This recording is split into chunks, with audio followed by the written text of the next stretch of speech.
Y vamos a entrar a todo el tema ahora de lo que está pasando en Teochitlán, Jalisco, como también en esta semana se han dado datos muy importantes, la estrategia que se va a presentar por parte del gobierno de la presidenta Claudia Sheinbaum para hablar sobre los desaparecidos y tratar, pues sí, de empezar a dar resultados en materia de seguridad y sobre todo de este tema. Pero también ayer veíamos esta parte de todo lo que se ha gestado en redes sociales y cómo también desde ahí ha empezado una guerra sucia y sobre todo que ha habido millones de pesos que han estado ahí invertidos en las redes sociales. Por eso, y para hablar más de este tema, invitamos al fundador de Pandemia Digital y analista Julián Macías, porque él en 2024 encontró que las campañas en redes sociales contra el entonces presidente López Obrador y la entonces candidata Claudia Sheinbaum estaban ligadas a la abanderada de la oposición, Xóchitl Gálvez. Este martes, como aquí se lo dimos a conocer, la Presidencia de México acusó que grupos opositores destinan millones de dólares al pago de comunidades o granjas de bots y trolls, es decir, personalidades falsas que operan en Twitter para atacar desde el anonimato al expresidente Andrés Manuel López Obrador y también a Claudia Sheinbaum. El gobierno federal calculó que en 4 días gastaron 20 millones de pesos en inflar tendencias a partir de los sucesos en el rancho Izaguirre de Teochitlán, Jalisco. En ese sentido, también Julián Macías compartió que volvieron estas narcoetiquetas a ser tendencia 1 y 2 en México.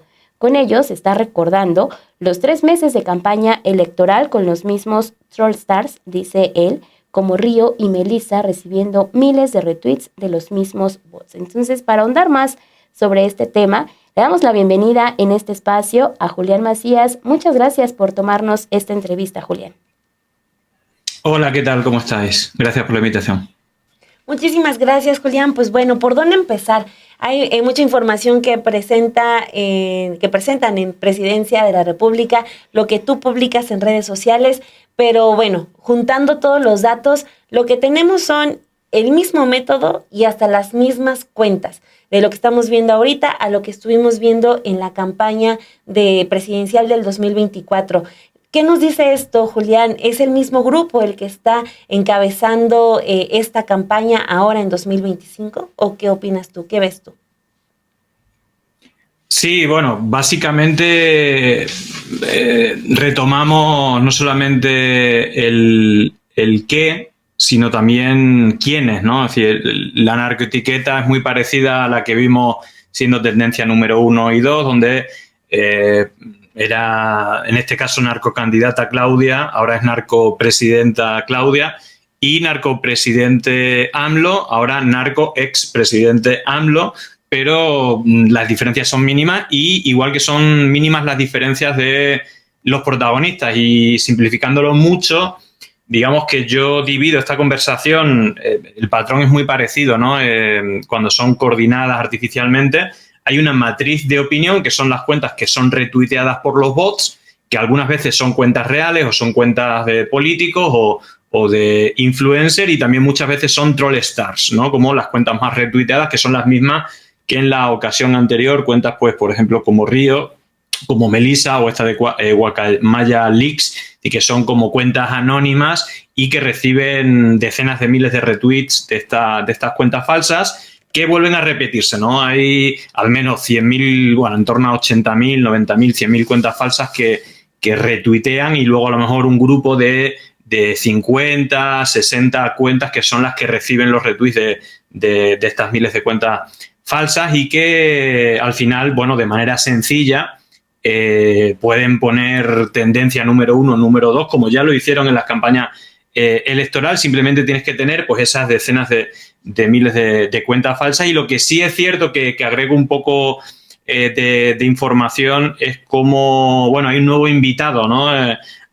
Un medio, digamos, que es de fuera de México, digamos que su propiedad es al 50% de un argentino y de un español, Fernando Cerimedo, el estratega digital de Milei, y de Javier Negre, alguien que tenía un blog de fake news aquí en España, y que compró un medio que es La Derecha Diario, y que parece que Ricardo Salinas lo financió para que hicieran la versión mexicana, La Derecha Diario México, y que, por ejemplo, en el hashtag narcopresidenta Claudia, el tuit con más retweet desde la derecha diario México, que es una cuenta recién creada, empezó la actividad el 30 de enero y que uno de los propietarios de este medio, Fernando Cerimedo, él presume en varias entrevistas de tener más de 50.000 cuentas falsas en Twitter. Por lo tanto, si uno ve las cuentas, aunque sea una cuenta recién creada, puede ver que en algunas publicaciones en esta campaña, ¿no?, de ataque reciente tiene 45.000 o 46.000 likes porque precisamente tienen 50.000 cuentas falsas. Ahora, si tú te vas a la cuenta de Facebook o a la cuenta de Instagram, ves que exactamente las mismas publicaciones tienen 10, 15, 20 likes y 1 o 2 comentarios, siendo Facebook e Instagram redes sociales donde hay más del doble de mexicanos que en Twitter, y el engagement suele ser superior, pero que en este caso el engagement en Twitter es más de 1000 veces superior, precisamente porque cuentan con 50.000 cuentas falsas, al menos en Twitter, que hay que sumar a las cientos de miles de cuentas que ya tiene la derecha habitualmente, ¿no?, y con la cual atacaron en campaña electoral a Claudia. Entonces, perdón, Perla, ¿sí ves a Ricardo Salinas Pliego muy activo en esta segunda parte, por decirle de alguna manera, en esta segunda parte de la campaña de las narcoetiquetas? Porque en tu tweet incluso mencionas que este portal de la derecha diario en Twitter aparentemente es muy popular, pero en las otras redes, como nos dices, es intrascendente. Entonces estaríamos viendo que ahí está la mano de Ricardo Salinas Pliego, que se le ha estado pasando de gira con diversas organizaciones de la ultraderecha, pues tejiendo estas redes, ¿no? Sí, bueno, más que activo Ricardo Salinas en redes, lo que está activo es su billetera. Digamos que él públicamente, en el hilo lo explico, pero hay muchas más pruebas. Seguramente a raíz de la CEPAC en Argentina, donde estuvo Ricardo Salinas. La CEPAC es la Convención de Acción Política Conservadora, que hasta 2019, bueno, pues básicamente se celebraba en Estados Unidos. Digamos que es como el ala derecha del Partido Republicano, una pata neoliberal, pero sobre todo una pata muy conservadora, ultrarreligiosa, etcétera, y que desde el 2019 en esta internacional antidemocrática, ¿no?, de la que venimos denunciando, y que suele usar tanto bots como las campañas de mentira y de odio con pseudomedios, como este del que estamos hablando, pues digamos que en realidad yo creo que son bastante intrascendentes, porque primero que Twitter es una red social, digamos, menor a lo mejor que otras, no hay que quitarle relevancia, pero sobre todo la artificialidad es que todas estas cuentas que hacen miles de retweets son cuentas falsas y que pueden generar una tendencia, y eso pues también ciertamente a la gente que está pues que entra en Twitter ve que es tendencia, pero realmente no son personas reales en su gran mayoría. Obviamente hay un 5 o un 10% máximo de cuentas reales que también participan y se suman por cuestiones ideológicas, pero que, digamos, tiene ese gran porcentaje de actividad inauténtica. Y luego, por otra parte, lo que sí es cierto es que digamos que Ricardo Salinas ha sido la cuenta que más ha promocionado antes de estas etiquetas desde su inicio a la derecha diario, que ha sido una apuesta del propio Ricardo Salinas, y yo creo que anteriormente también estaba financiando gran parte de esto. Es decir, que en varios eventos de Atlas Network no hay que olvidar que el grupo Salinas no solamente es propiedad de TV Azteca y de otras empresas mediáticas, pero también es propiedad de Camino a la Libertad, que es una fundación de Atlas Network que estuvo muy presente en la última campaña electoral, ¿no? Apoyando a Xóchitl Gálvez, y que de una manera o de otra se hizo presente también en esa campaña sucia por varios frentes. Es que justo hacia allá iba ahorita, ¿no? O sea, porque Ricardo Salinas Pliego es parte de este grupo de Atlas Network, que hemos visto a esta agencia que ha estado también tratando de esparcir el pensamiento de la ultraderecha, que el año pasado en las campañas presidenciales veíamos también con estas campañas que hubo de guerra sucia, la forma en que estaban juntando para tener este discurso. Me llamaba mucho la atención lo que mencionaba Julián, porque al inicio de la entrevista nos detallaba cómo también está a cuentas desde Argentina, ¿no? Con todo este tema de Javier Milei, cuentas que están asociadas. Entonces, ¿cómo se dan estas redes de ultraderecha, estas redes de la derecha también, para tratar de esparcir ese pensamiento? Porque el día de ayer también otro de los temas que se ponía sobre la mesa por parte del gobierno de la presidenta Claudia Sheinbaum es quién está financiando y quién tiene el dinero para pagar millones de pesos en este tipo de cuentas. Ya nos decías ahorita, Ricardo Salinas Pliego, pues está poniendo la cartera, básicamente. Entonces, desde ahí se está generando una red también para empezar a hacer estas granjas en Argentina, por ejemplo. Sí, digamos que ya es verdad que esto en los últimos años se ha acentuado bastante, pero es cierto que, por ejemplo, esta red de Atlas Network lleva operando bastante tiempo en América Latina, sobre todo a través del Instituto Atlántico de Gobierno de José María Aznar, y es verdad que ha habido una especie de relevo con la creación de la Fundación Disenso, la Carta de Madrid, digamos, de Vox, y de una derecha, digamos, que está más... Su potencialidad está más en el mundo digital, digamos que a partir de Cambridge Analytica, que era propiedad de Steve Bannon. Bueno, pues Steve Bannon, después de la victoria de Donald Trump, pues se acentúa, ¿no?, esas alianzas internacionales. Y en lo que tiene que ver con América Latina, creo que uno de los elementos importantes es el relevo que le da Aznar a Abascal, que fue una creación también de Esperanza Aguirre, de Aznar, digamos, de los políticos vinculados a Atlas Network, para hacer una derecha, digamos, más radical en su mensaje, donde usa la mentira, el odio y los bots en redes sociales, y que precisamente lo que se potencia en redes sociales es el discurso de odio, son las mentiras y la total impunidad del uso de cuentas falsas, y un poco los elementos que toda esta, bueno, se suele llamar ultraderecha, yo lo llamaría espacio antidemocrático, financiados por élites económicas, tienen dos patas muy importantes. Una, que es la neoliberal, ¿no?, muy centrada en todas estas fundaciones de Atlas Network, y luego una pata ultraconservadora con organizaciones ultrarreligiosas que, más allá de su religiosidad, que lo tapan como chapa, en realidad pues también defienden intereses parecidos, y ahí hay organizaciones, aparte de origen mexicano, como puede ser la Sexta del Yunque, y organizaciones tapaderas como Hazte Oír, Abogados Cristianos, Citizen Go, que están presentes precisamente en las convenciones de acción políticas conservadoras, donde tanto la Derecha Diario o el propio Ricardo Salinas está presente. Y no hay que olvidar también, por ejemplo, Legionarios de Cristo. Hace poco hubo un escándalo del que era secretario de Marcial Maciel en un colegio de Legionarios de Cristo aquí en España, que, por cierto, la universidad aquí en España, Universidad Francisco de Vitoria, era el socio o es el socio del Instituto Atlántico de Gobierno de Aznar, de Atlas Network, es decir, que siempre están unidas esas dos patas, y se habla de un patrimonio de más de 30.000 millones de euros, y no hay que olvidar los vínculos de personajes que seguramente tendrán más protagonismo en el futuro y que tienen cercanía con Ricardo Salinas y con Legionarios de Cristo, o Hazte Oír, como Eduardo Verástegui, que no hay que olvidar que Eduardo Verástegui fue reconvertido, ¿no?, a ese celibato y a esa castidad precisamente por una conversión con un capellán o un obispo de Legionarios de Cristo, y a partir de ahí empezó a hacer películas un poco vinculadas pues a la línea editorial de esta organización. Y no hay que olvidar que la última película,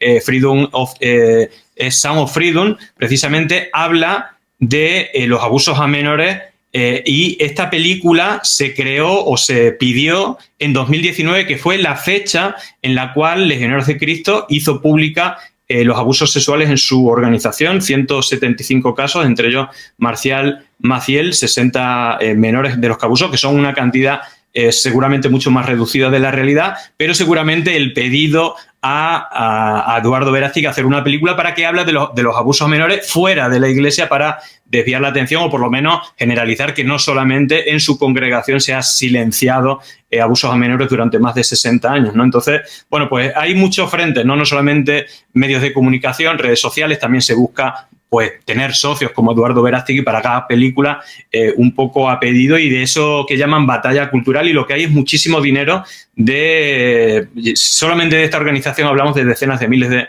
de millones. Por supuesto, Ricardo Salinas también tiene un patrimonio grande, pero hay muchos más en la sombra, que también financian campañas para luchar contra aquellas propuestas políticas que defiendan los intereses de la mayoría, que quiera que haya un estado, ¿no?, de bienestar, con educación pública, sanidad pública, y que abogan para que se quiten los impuestos a los ricos, que no haya, digamos, condiciones laborales para los trabajadores, etc., etc. Y aunque son una minoría, tienen la capacidad de mover resortes para intentar convencer a la mayoría que el sentido común es atacar a los que luchan por sus intereses y defender a aquellos que tienen una mentalidad neoliberal que quieren que ese 1% se quede con absolutamente todo y que los trabajadores no tengan ningún tipo de derecho ni acceso a la sanidad o la educación pública.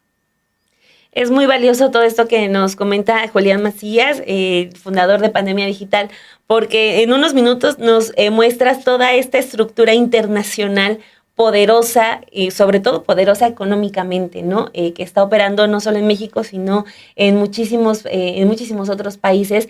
Y entonces la pregunta que yo te haría ya en ese sentido es la segunda vez que están operando de la misma manera aquí en México, al menos en redes sociales, ¿no?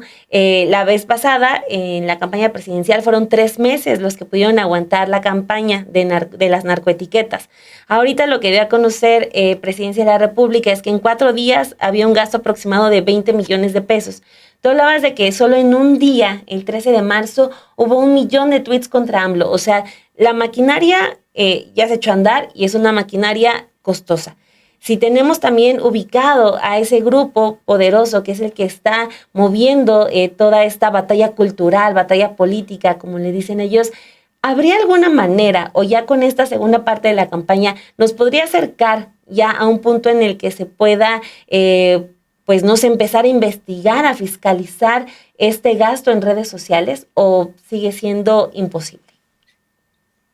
Bueno, yo no sé cómo se habrán sacado esa cifra. Yo no sé, yo no sería capaz de hacer ese cálculo. Por ejemplo, en la campaña electoral en México, es que por el número de tweets, al final debe ser lo más barato, el tema de los bots. Y sobre todo, por ejemplo, seguramente la construcción o la creación de toda una infraestructura digital, ¿no? Como esta de la que presume digamos, los propietarios de la derecha diario, ¿no? De tener más de 50.000 cuentas falsas, bueno, no tiene un coste inicial, pero luego a lo mejor mantenerlo en personal es mucho más reducido. Pero, por ejemplo, lo que yo veía que en la campaña electoral era mucho más costoso era la edición de vídeos. Había toda una serie de vídeos editados con una edición muy bien producida, y luego el gasto que se hacía en publicidad en otras plataformas, ¿no? Como en YouTube, en Facebook, etcétera. Luego tienes que hablar de la compra de influencers o de medios o pseudomedios. Obviamente, pues tú vas sumando una cosa y otra y son como muchas variables. Por supuesto, de manera indirecta, pues también están esos think tanks, están los analistas, están pues todos los diferentes vectores para que este tipo de campaña sea más efectiva. Incluso yo te diría las performance, ¿no? Es decir, el otro día vimos, de hecho, el tweet con más retweets de la derecha diario era una acción violenta de personas encapuchadas en el Zócalo. Incluso se le acusaba que esos falso. Eran pagados por el... Ajá.